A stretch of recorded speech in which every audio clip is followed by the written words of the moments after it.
It is 5 p.m. on October 3rd, 2022, and this is the City of Iowa City Work Session. And I want to welcome everyone that is in person and also viewing online or through any social outlet. The first item on our agenda is going to be capital projects update, and we're going to invite Scott up to get us started. Welcome. Good evening.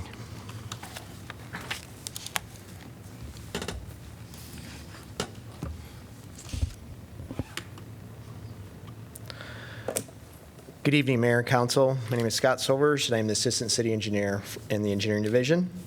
Tonight I'm going to provide you with a brief update on the scope, status, and estimated construction cost, or estimated completion date, for the 2022 capital improvement projects.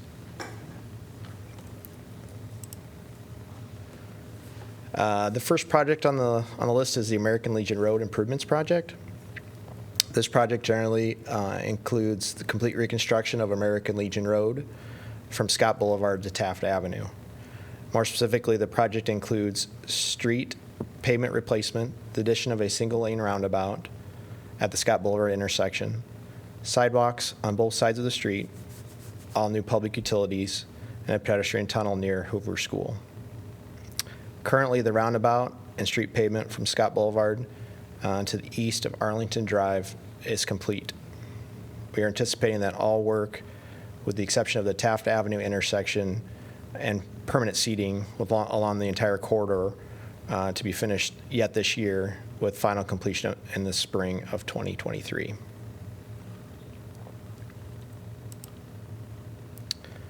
The next project is the First Avenue and Scott Boulevard intersection improvements project. This intersection reconstruction project generally includes the construction of a single-lane roundabout with all new sidewalk and public utilities. Currently, we are estimating the project to be roughly 90% complete. Remaining work generally includes sidewalks on basically all sides of the roundabout, and then the final street connections at the Scott Boulevard west of First Avenue, and then the First Avenue to the south. These connections will require a 14-day intersection closure, which is planned to start later this week. Weather permitting, all work will be finished up late October. Yeah, I have to say that one really does look almost complete. I go by it a couple of times a day, and it's made huge progress. Yeah, we're getting there. It's taking some time. We had some utility conflicts that kind of slowed the progress down, but they're really starting to make some progress now. So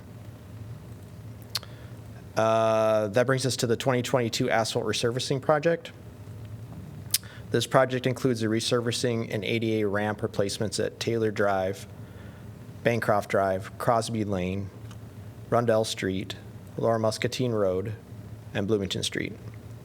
Also included in this project is the refreshing of the chip seal surfacing on Taft Avenue, Taft Speedway, Sycamore Street, North Dubuque Road, Scott Park Road, and Meyer Avenue. We're estimating we're roughly 80% complete with the project.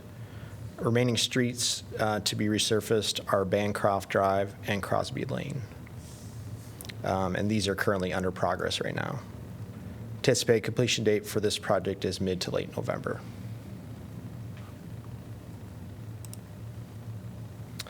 Next project is the Northwest Minster storm sewer improvements. This project includes storm sewer, street, and sidewalk replacement on both Northwest Minster and Washington Street. Currently, the majority of the work on Washington Street has been completed. There's just some final topsoiling and surface restoration needs to be completed, but that, all intents and purposes, Washington Street is done. The contractor is currently focusing efforts on storm sewer, street, sidewalk, and driveway replacements on Northwest Minster. Weather permitting, the anticipated substantial completion date for this project is late November.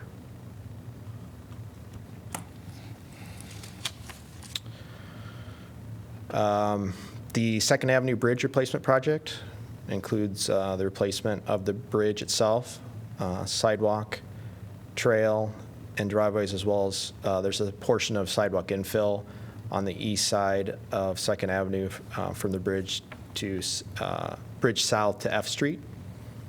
This project was substantially completed and open to both vehicular and pedestrian traffic in late August.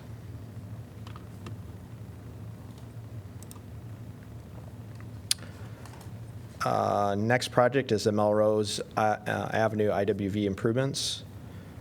In addition to road reconstruction, this project included the replacement of the existing storm sewer and culverts with the extension of a new water main from Slothauer Road to the Iowa City landfill. Currently, the project is 90% complete, with final surface restoration remaining, which would be just some fine grading and seeding. We're anticipating this project will be wrapped up sometime late October.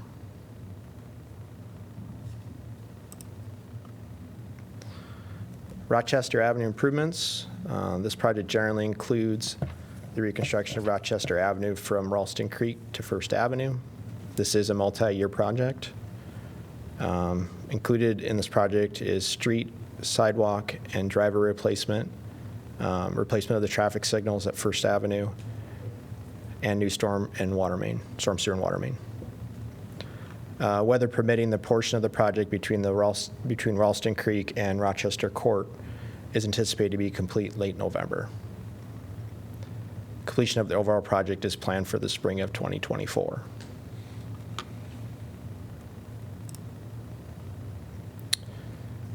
The next project is the Orchard Street improvements. This project includes a replacement of public utilities, street, sidewalk, and driveways from Benton Street to US Highway 1. Also included in this project is sidewalk infill on the east side of Orchard Street, along with the addition of pedestrian signals at the Orchard and US Highway 1 intersection. Currently, remaining work generally includes street and sidewalk paving and final surface restoration from Douglas Street to the Harbor Freight entrance. Weather permitting, the project is anticipated to be substantially complete and open to vehicular and pedestrian traffic in early November.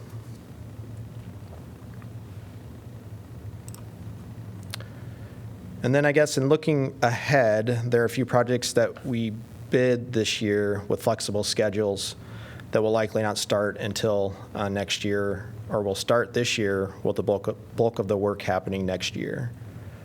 They include Benton Street rehabilitation, Fairchild Street reconstruction, and the Highway 6 trail extension. Other projects that we will be bidding this winter for 2023 construction are the Gilbert Street Bridge reconstruction and the Dubuque Street improvements. A few of the larger, more impactful projects that we will be in planning and design phases next year include the reconstruction of Court Street, Taft Avenue, Park Road, and Gilbert Street. Additionally, concept planning and design for the Burlington Street Bridge replacement will also start next year. Currently, funding for the construction of this project is programmed for 2028. So this project's a little ways out, but we need to get started on the concept planning early on. So all of this assumes that the planned 2023 through 2027 capital improvements project budget is approved through council early next year. Is the Burlington Street Bridge, that's in partnership with the state, is that right? Yep, with the state, and then other folks that'll be stakeholder list will be the University of Iowa as well. So that's what I have for project updates. I'd be happy to open it up to any questions anybody has, or I can flip back to any of the projects and we can talk through those as well.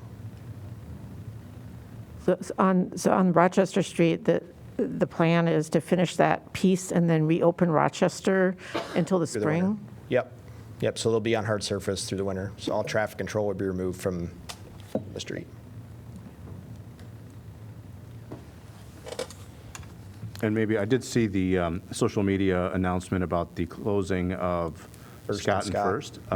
Maybe a reminder of where the detour is, especially because Rochester is closed down, so that might be something to, So the detour will be Court Street over to Muscatine, and then Burlington, and then Dodge or Governor, depending on which direction you're going, back up around. So, thank you.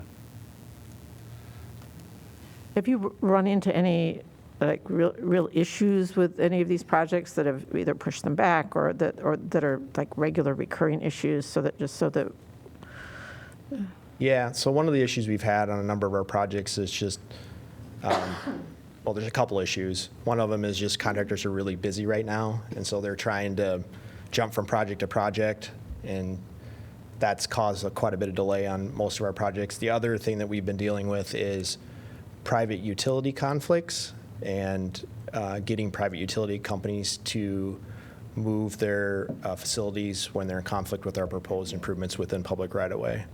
So that's been a challenge. So they've been as busy as well. So everybody's just trying to work as hard as they can to get things done, but that has caused delays. How are the supply chain issues for some of these projects? That is another challenge. We recently had a pre-construction meeting for, I believe it was for the Benton Street project, and the contractor told us for the water main material, the pipe, the ductile iron pipe, it's 60 weeks out. 60 weeks. Wow. So they're hopeful they can get it before then, but they said conservatively you should plan on 60 weeks. So it's hard to, that's probably one of the other things that we've seen as far as delays is just material delays and then increase in pricing on materials. Wow. Thank you. Yep. here. All right, thank you. Yeah, thank you. Yes. All right, any more discussion on that, counselors? All right, we're going to move on to clarification of agenda items. In our consent agenda, I just want to, I guess, pull out, but just for a brief description of item 6F, which has to do with the Mercer Park upgrades that are going to be happening. And it's more just to be able to provide that information out. I know that there's been confusion about what parts of Parks and Rec master plan is, happening and when. And so it's just more to be able to pull it out and explain. Nothing as far as a vote or anything like that. Yep.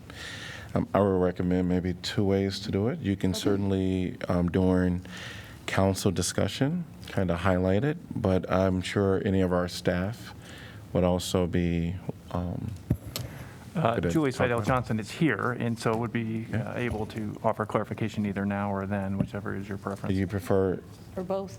Yeah. If there's going to be a whole lot of detailed clarification, I would recommend that we do that at the formal so that those who are going to be tuning in can see that. That's If you my just have a quick preference, just question. to help, with communication and make sure that folks know the cool stuff that's going to be happening for Mercer. So, thank you. be ready? All right. Yeah, and I just, on 6B, I just wanted to point out that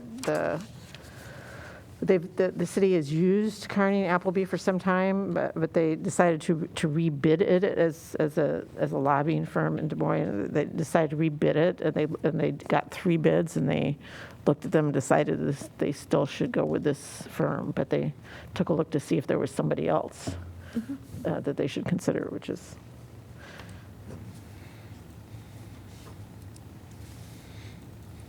Okay. And I think what I might do, if I remember, before I have public discussion, I'm going to ask that you come up on 6F. Okay, great. Since you've already acknowledged that you want to talk about it. Yeah. All right. Any other thing from the formal? We will move on to the information packets. Could I ask one more quick question? Sorry. Absolutely. On item 10, which is the Raritt South Trunk Sanitary Sewer, is what Are all the landowners in that area already being notified that this is going to happen, because it's going to have a major impact? Yeah.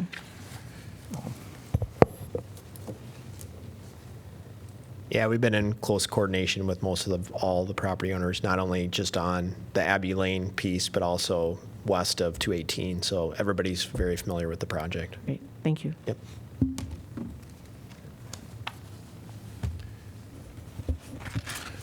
All right, we'll move on to information packet, September 22nd.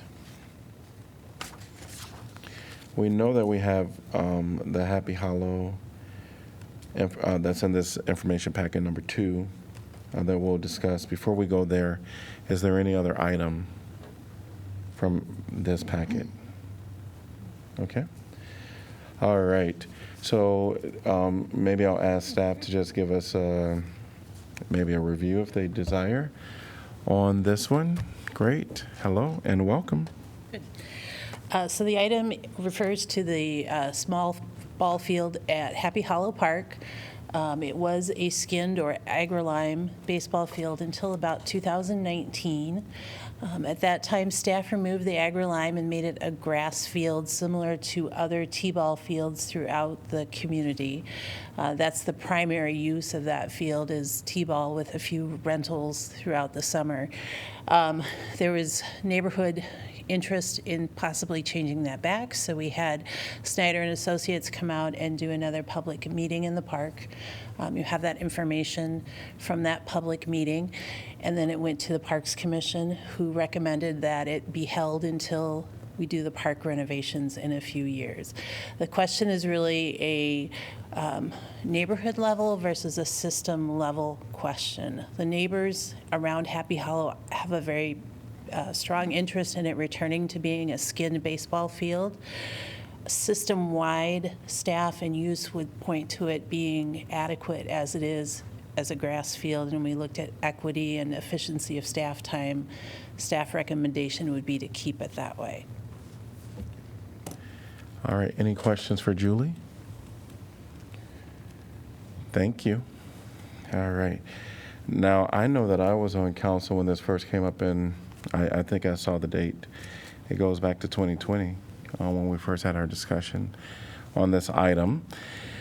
And since then, we've had I saw the timeline of all the meetings that has been brought to council, also all the work that the staff has done in partnership with Snyder to really, kind of go with what is it that the public want, and just seeking out some of those comments. While I do absolutely appreciate our staff, and I do understand where they're coming from with the workload as they've described it, this is one where I do see an opportunity where we could return this back where it can be used by a variety of people. When I look at Mercer Park, that is definitely, a desired park. It has all of the things there.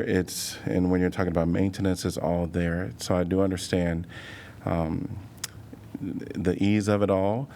But I think that there is something to be said about kind of this one-off, in a way, this small space where it has a different feel for people in the community. And then the other thing is the maintenance was one of the major things that I know the council talked about.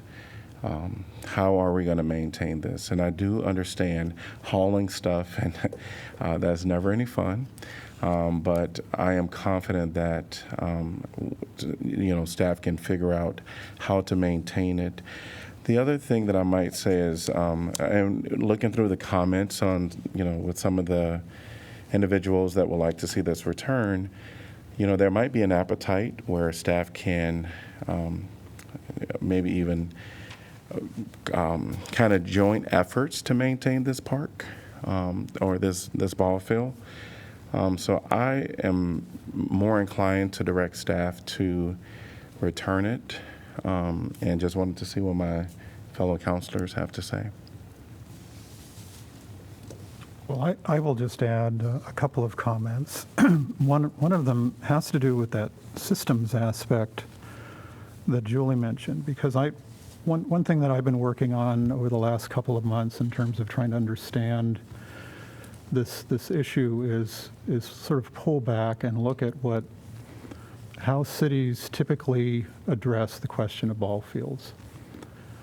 And what I found in that research was that I could not find a city that relied strictly on its multi-field complexes to serve the needs of all those who wish to play baseball, whether formally or informally. They always had, to complement their complexes, at least one ball field in a neighborhood park. And so it's, and that's what are the reasons for that? The reasons are that these types of facilities, ball fields and neighborhood parks, serve all kinds of people and all kinds of groups, whether it's organized competition, practice, informal pickup. It's a kind of more open-ended use of the field, not just by the neighbors, it's by the city as a whole. Happy Hollow was, before the grass infield was installed, the only neighborhood ball field in Iowa City. So we at this time have no neighborhood park with a baseball field at the moment. And I think that's where the comments were coming from, which were not just from the neighbors, by the way. We heard from the Little Hawks Baseball Club, who said they would love to see the baseball field back.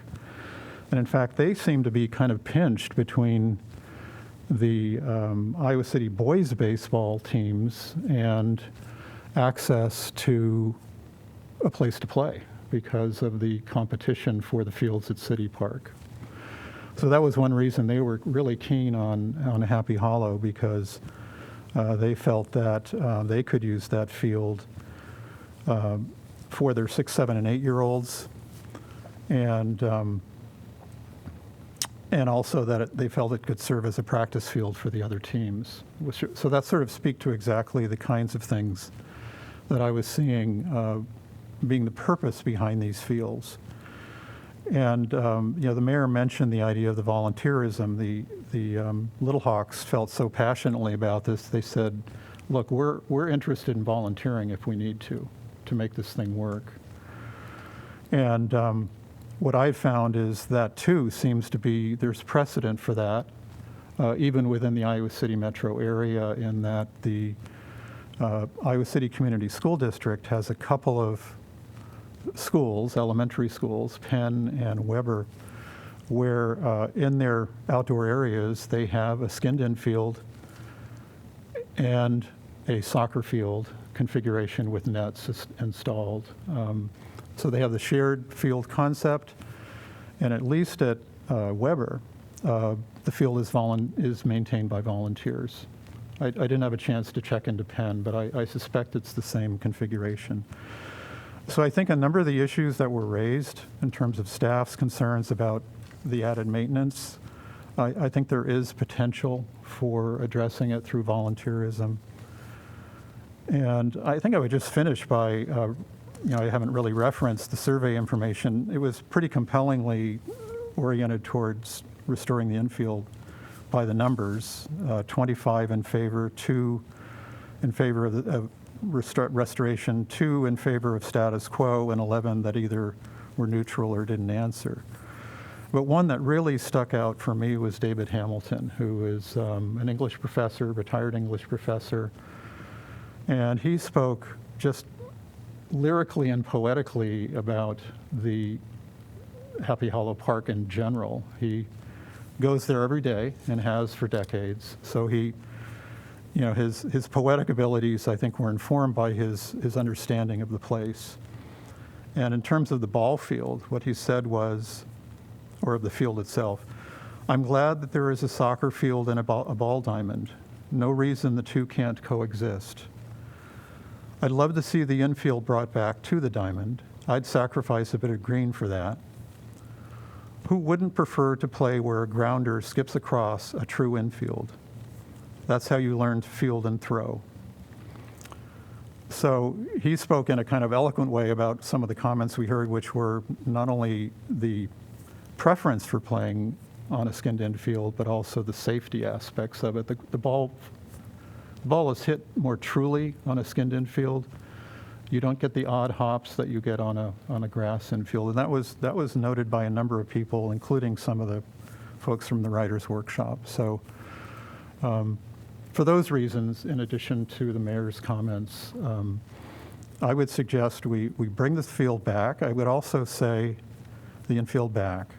In terms of the schedule, we've started the preliminary work. That was, I think, a wise decision we made in terms of coupling it with the discussion of the ballpark. So we have preliminary information, public input on the playground. If we decide to restore the infield, I would ask you to consider that we complete the planning and design documentation in fall and winter of this year.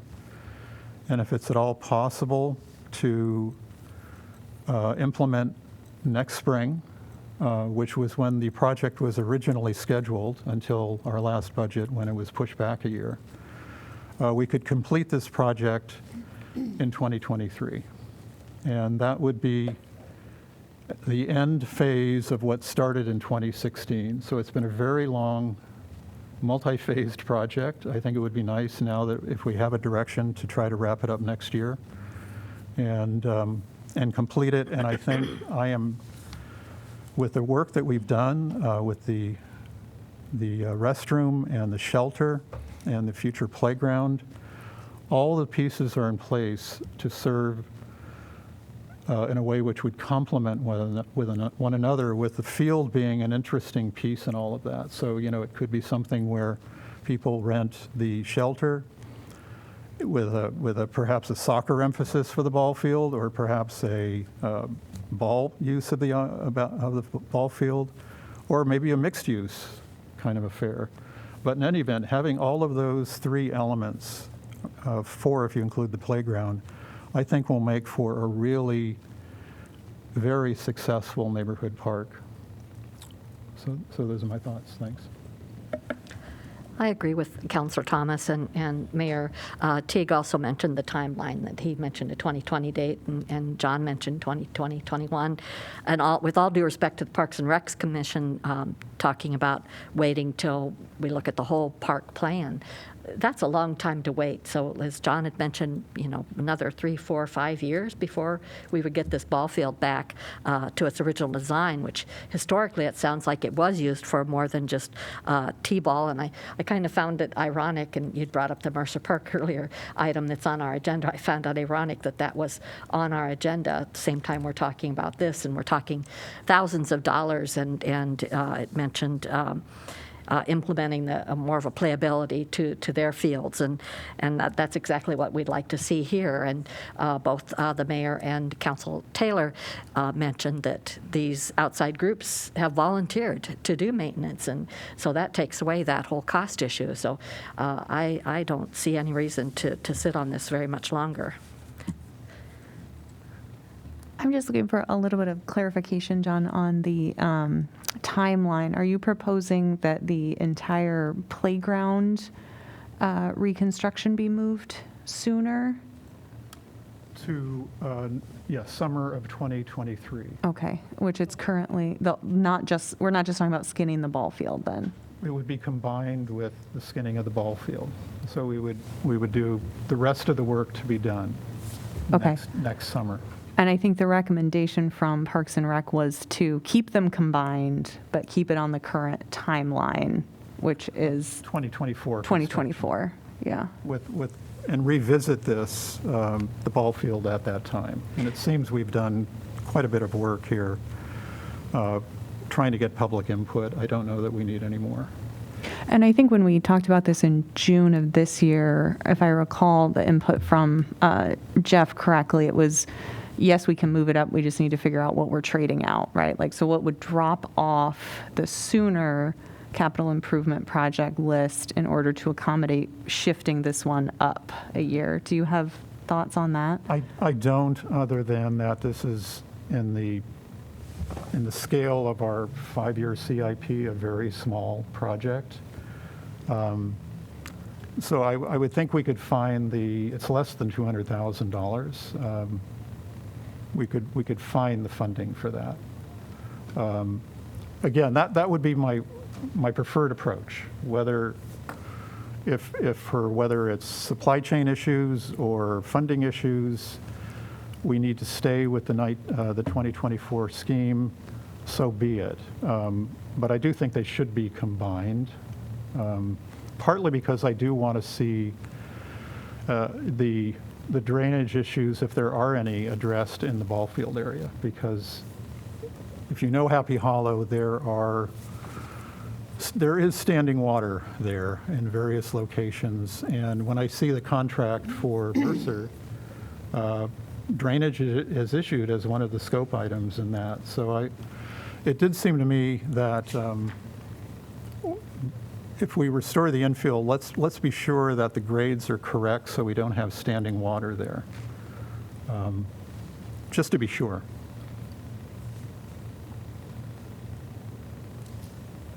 Thanks for that clarification. And I think I appreciate that there may be individuals in the community who could help with maintenance, but I don't think that's the same as having kind of like a commitment or a plan for that. And I'd be concerned about, the execution of that, just in terms of our cost estimate, which, if I understand, Julie, it's about $12,000.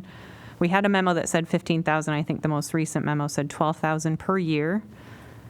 Yes, but that would be just to simply skin it and replace it with the AgriLime. If you want drainage and all the engineering, it would be a little bit more than that, of course. And that's an ongoing annual cost? Correct. So the largest cost is that we have to bring staff and equipment from the other locations, and that's where that came from. And then at the moment when it changes from the grass to the dirt to remove the sod and put that in, I think you estimated another $10,000, is that right? Correct. That was That's if yeah. staff does it, though. What? That's if staff does it. I believe that was right. That was from, I'd have to check back to Jeff's memo on that one. Or more if it's contracted out is what the... Yeah. If you did it as part of the overall playground project, obviously there'd be some cost savings because you would already have a contractor on site that would do that kind of groundwork. But as I said, it wouldn't include drainage or anything underneath the field unless we added that to the project. So what projects are there? I know that we're about to talk about Mercer momentarily, but in addition to that, are there other projects Sure. that are slated ahead of this, just so that we actually can get a sense of what we might need to do as a trade-off? Sure. Because So the two other large park projects or semi-large Comparable. projects for next summer are Kiwanis Park, renovating the nature play area. The public meetings for that are actually tomorrow night, where we'll be showing options to the neighborhood and talking to the neighborhood with that. And then Hunter's Run for our west side, one of the oldest playgrounds we have in the city, and the neighborhood meeting for that is the first or second week in November. So both of those are already contracted with our consultants and underway for design and community input. The other ones would be the finishing up of this year's projects: Whispering Meadows, Chaddock Green Park, Court Hill, and the Ped Mall Playground. Maybe, I don't know if Scott can help us out since he's still here too, but I think, Julie, you were just talking about those projects are slated for, so they're under design. We have a contract with the consultant already. Right. And we're in FY23 right now. And they're budgeted for, we're in CIP year 22 right now. Okay. And those are actually CIP 23 projects. That's correct. Okay. But we do design and community input the summer prior. So I'm just trying to get the comparable for this project. The design would happen with this being slated for It says FY '24. Now I'm not sure if It would that's happen CIP. about a year from now, Okay. typically. Although we've already had 2 pre-master plan meetings, so a lot of that work it would be done. We would still want to give them time to input on the playground choices, but. Would it be possible to move all of that up a whole year? Anything's possible if you want to fund it. Yeah. I think one thing to consider, Julie, you could probably speak to this too, but for the Pedmal Playground project, we have. Will you step to the mic, please? One thing to consider with the playground equipment is there's quite a lead time on that. And on the Pedmal Playground, we got delayed by probably 6 months or more on that one. So I think that's just something to think about as we, move projects around. I was thinking about that too when you were talking, discussion about whether to couple or uncouple the ballpark from the playground. I think I would be okay with uncoupling them if staff felt like that made sense in terms of timeline, or take staff advice that they need to remain coupled, understanding that could mean push it back instead of next summer to the summer after. The staff recommendation would be to keep them coupled, whether you do it in 23 or 24, just because both would require pretty substantial closure of the park. And otherwise, you'd be looking at partial closures over 2 years rather than 1. Playground lead times right now are somewhere between 10 and 12, up to 18 months. As Scott mentioned, we were delayed on the Pedmal project, and it's delayed at the moment because some of the parts that came were incorrect, and even trying to get remade parts is difficult. Of the 3 playgrounds we ordered last January, Court Hill is installed, but the contract work is not done around it, so it's not open yet. Whispering Meadows Playground arrived last week, and that's about half installed as of today. And then we're still waiting on the new one for Shattuck Green Park. The Glendale one that was the prior year's project was delayed also about 8 months with the supply chain issues. So it is a real thing with playground installation and parts. So One thought I had on that was, and I know you've done this on other projects, would be to put in a purchase order for the play structure as soon as possible, as a separate purchase from the construction contract. So I mean, if you were able through design to reach a point where you could make that order in, say, January of next year, I think there would still be time to complete the work. yeah, a good idea. That's actually what we did with all 4 of those that I just described. We did that. We did the purchase order early before we contracted, and we're still with this kind of delay. But yes, There's we no do. markup, so it's Correct. helps that way. We purchased them through the government bid service prior to the contract almost every time now. I mean, it's a small play structure. I don't know if that will matter, but anyway. Do you know what the play structure would be for Happy Hollow already? So, no, I would tell you it would be similar in size and scope to Frauenholz Miller or Villa Park or Cardigan Park or Scott Park. We have several of that kind of size and scope that have gone in recently. And those are pretty standard equipment. Yeah. But still, we're still looking at quite a bit of lead time. Oh, absolutely. No, my question was coming from kind of the first-ish brush with the details of this type of a project for me, at any rate. And so I didn't know if this was a situation where you'd have to. There was a lot of public input, for instance, with the Pedmal. I realize, a lot more investment of what the public wants and whatnot, but I didn't know if that was a regular part of the procedure, is to gather input, and if that had been done, or because of the size of the park and that there are other models of similar, that it's a little less process heavy. Yeah, good question. We've already had the 2 neighborhood meetings out in the park, so I think we have quite a bit of input about the playground. If you're comfortable with us choosing the playground equipment based on that and based on the scope of what we've done in these other similar park projects, then that would streamline that quite a bit. Got it. I might suggest to the council, and I'm not sure where everybody is, but if there is a desire to, give direction, maybe we give direction if that's the majority of the council's will, and then staff can come back and kind of tell us, if this is what you're going to have to do to make that possible as far as the financial. So, Yeah, if I might, I don't know why it couldn't be a part of your CIP discussions coming up, because we wouldn't do playground ordering until January, February, so yeah, I think. I guess I would leave that up to Yeah. city manager's office as well, but. Yeah, but I think maybe what we need to do, if it is the will of the council, is to give direction, give a nod that that's where we're going. But yeah, I would agree that there's opportunity to mix and mingle things around as we normally do. And that would also be kind of the time frame we would need to know. If you wanted the ball field project to happen next summer, we'd have to close it and put T-ball somewhere else, some other things for during the construction time. So we would start making those decisions January, February as well. Mm-hmm. Thank you. All right. Further council thoughts? Just that it makes sense to do them together, and I'm sort of with the general consensus of reverting to a skinned infield, but I don't know which year makes sense, and I think I would tend to leave that to either for a CIP discussion or for staff to try and give us options, as you said. Yeah.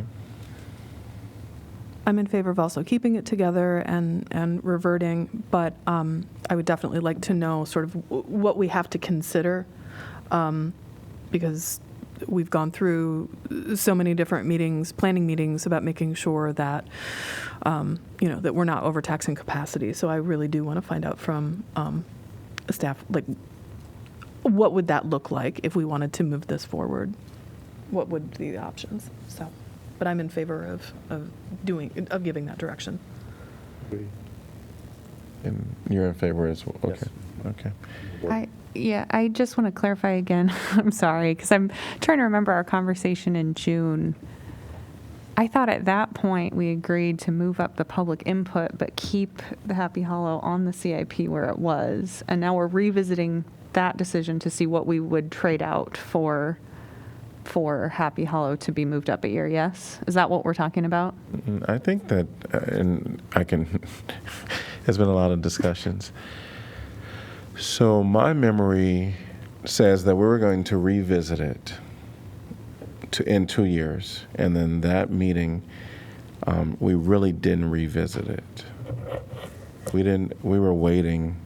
I don't know if we were waiting for. The one in June was when we directed this to happen, I think, over the last couple months, isn't it? I think we were open to moving it up. That was one reason for having the meeting in the park was a combined park playground. If you can move to your mic.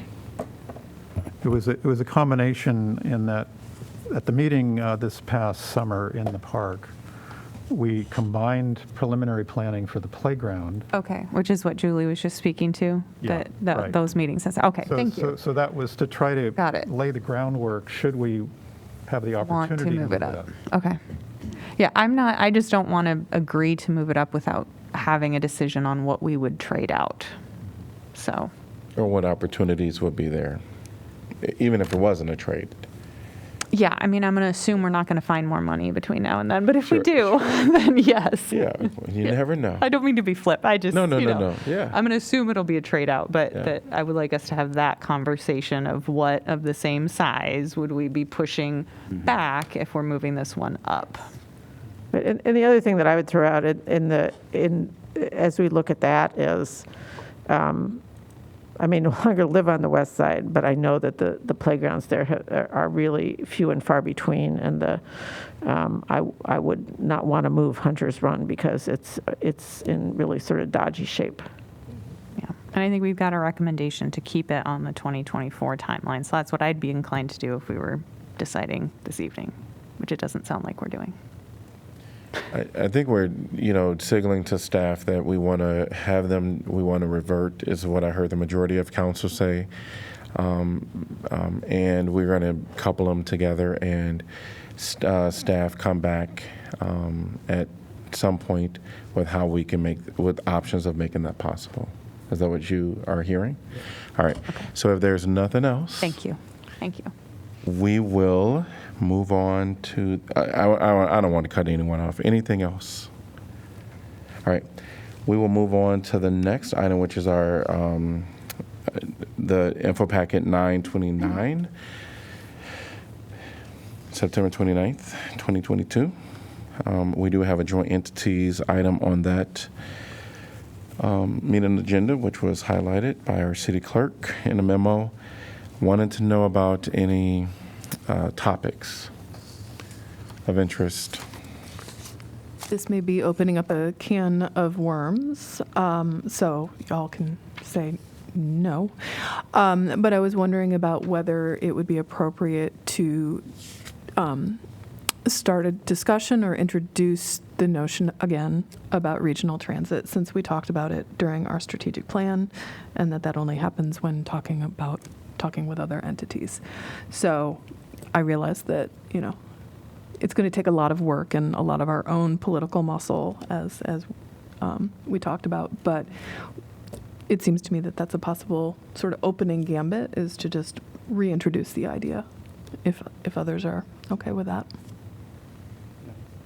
My initial reaction to that is, I would love that conversation, but Better Together 2030 is, I think, going to have that conversation with the entities within Johnson County.